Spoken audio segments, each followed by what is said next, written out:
Ciao amici, qui è Wyler. Oggi vi faccio vedere come guardare i codici di verifica nella posta. Proprio così. Questa è l'app di posta. Su iPhone appare così.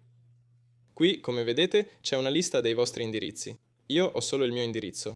Prima di tutto vi consiglio di controllare il cestino, cioè nel cestino o nello spam ci potrebbero essere codici. In generale, di solito si trovano nell'applicazione di posta principale. Come vedete qui mi arrivano già dei codici. Ecco qui. Ma se non avete ricevuto i codici qui, allora verificate prima da dove vengono questi codici e se avete contatti bloccati. Per questo andiamo su impostazioni. Scriviamo qui posta. Oh, scusate, prima scendiamo in basso e poi accediamo all'applicazione e qui scriviamo posta. Ecco qui.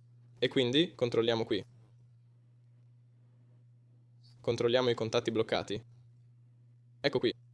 E verificate se qui ci sono contatti bloccati. E guardate, per me i messaggi dei contatti bloccati si spostano nella cartella bin, cioè nel cestino.